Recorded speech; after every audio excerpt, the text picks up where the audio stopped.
Welcome back. Thanks for joining me in another episode in our study of the Sermon on the Mount. Today's text will be found in Matthew chapter 6 and verses 19 through 24. So we'll take a moment and just read the text. Jesus says, lay not up for yourselves treasures upon earth where moth and rust doth corrupt, and where thieves break through and steal. But lay up for yourselves treasures in heaven where neither moth nor rust doth corrupt, and where thieves do not break through nor steal. For where your treasure is, there will your heart be also. The light of the body is the eye. If therefore thine eye be single, thy whole body shall be full of light. But if thine eye be evil, thy whole body shall be full of darkness. If therefore the light that is in thee be darkness, how great is that darkness? No man can serve two masters, for he will either hate the one and love the other, or he will hold to the one and despise the other. You cannot serve God and mammon. In this sermon, Jesus is trying to offer us a path to contentment. That's very much what the Beatitudes are all about. One of the ways that we often seek contentment is through material possessions. In this part of the Sermon on the Mount, Jesus says that materialism, the pursuit of wealth, will create a barrier which will hinder us from getting to the kingdom. Riches are deceptive. Jesus tries to expose the true nature of those things to better clarify where our hearts should be directed in trying to find fulfillment.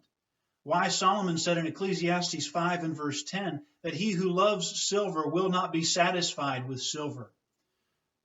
The nature of riches, the nature of wealth is that it's insatiable. We'll never find fulfillment in those things. There's never enough money that we'll realize in this life.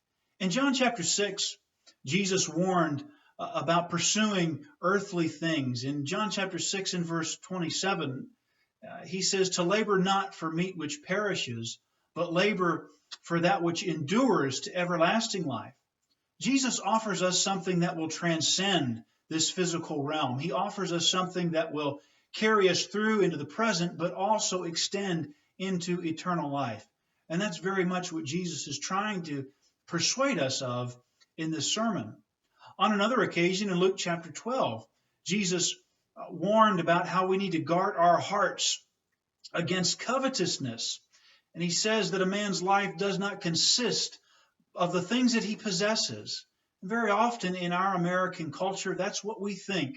We think our lives consist of the things that we have. And if we don't have what the world tells us we need to have, then we go pursuing those things in hopes that the day will come where we will be rich and we'll be happy and we'll know contentment. There's a basic problem with materialism that we need to highlight. The basic problem of materialism is that it is idolatry. Jesus uses the image of idolatry in this part of the sermon. He talks about serving two masters. We can't serve two masters. We cannot serve our Creator and serve mammon. The word mammon is a strange word. Often in defining the word, we will say, well, it means riches. And some translations just have replaced the word mammon with riches. The 16th century scholars of King James who translated the King James Version of the Bible used the word mammon. In the Middle Ages, mammon was the personification of the god of the evil desire of covetousness. He symbolized wealth. And so I suppose in the Middle Ages when mammon was mentioned, they knew just exactly what was being referenced. That's all lost on us, but it is at least worth noting where that word has come from. Mammon represents the god of riches.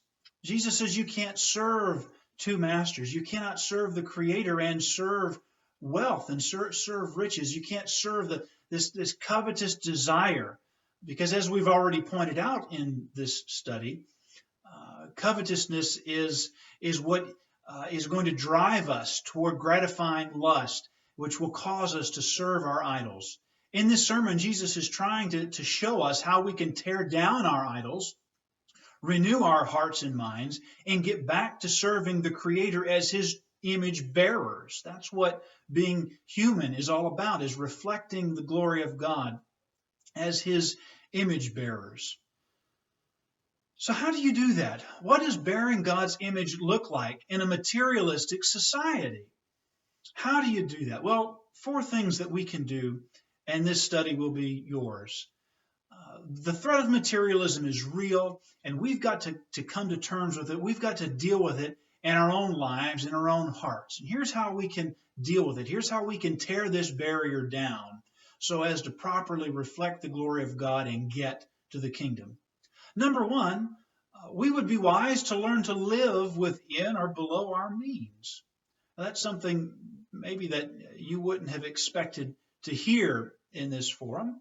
But certainly living within our means is how we conduct good and wise stewardship. As the pinnacle of God's creation, when he made man the steward of the earth. And we remain to be God's stewards.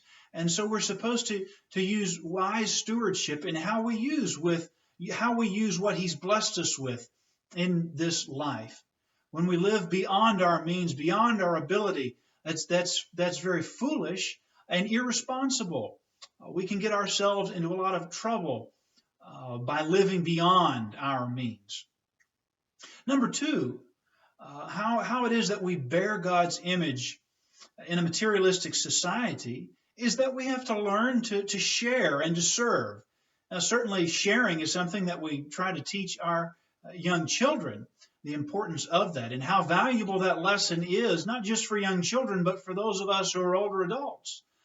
Sometimes we can become very selfish in our perspective of life in this world.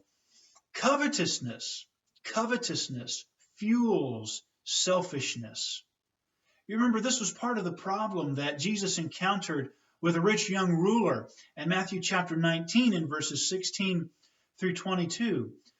This rich young ruler, he loved his wealth. He trusted in his wealth, and that was what was going to keep him from the kingdom. And so Jesus challenged him to sell all of his possessions and then give the proceeds to the poor. This man needed to learn to tear down this idol of wealth that he had created for him. And instead of trusting in his riches, he needed to learn to trust into God. Of course, this rich young ruler struggled mightily with the challenge that Jesus put down before him. And that may very well be our state of mind. Jesus will challenge us, no doubt. The rich young ruler, he leaves the presence of Jesus sorrowful because he loved his possessions. How many of us will walk away from the kingdom because we love our possessions greater than what Jesus has to offer in his kingdom? Number three, bearing God's image in a materialistic society requires that we learn to trust in God. In 1 Timothy chapter 6 and verses 17 and 18, Paul warns about the deceptive nature of wealth. And he says that we're not supposed to trust in the uncertainty of riches. Riches are quite uncertain. You can come into money and you can lose money. You can have a good paying job and you can lose a good paying job. You can make investments and your investment not turn out the way you had hoped or anticipated. We can lose money just as quickly as we come into it. It's uncertain, therefore it's not wise to trust in such an unsure foundation. And that's the point that Paul is making with regards to riches in 1 Timothy 6. Rather, we're supposed to learn how to trust in God, is what he says in that text, and use the abundance of things that we have to share with others. And in so doing, we learn to trust God in the process. Certainly there's nothing sinful with being wealthy or with having possessions. What the Bible tries to do is to give proper perspective to those things.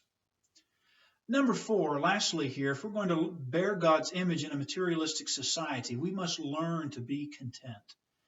And that's what Jesus is trying to convey in this sermon. That's what the New Testament seeks to convey. In Philippians chapter 4, Paul wrote about how he found himself in various economic circumstances in his life. And regardless of the situation he found himself in, he learned to be content. Contentment, yes, it is learned. It's not something you just wake up with one morning. It's something that you learn. And learning contentment can be a very difficult and hard, challenging lesson for us to learn. But we can learn contentment by trusting in God, by placing our riches in heavenly things and pursuing the kingdom. That's how we find peace and contentment in this world. Well, I thank you for joining me today. I hope this lesson has been beneficial to you. In our next episode, we will conclude the 6th chapter and look at this final barrier of the kingdom, the barrier of anxiety. Isn't it interesting how materialism and anxiety are mentioned together? The two seem to feed on one another. Until next time, I hope you have a good day. Thank you. Good night.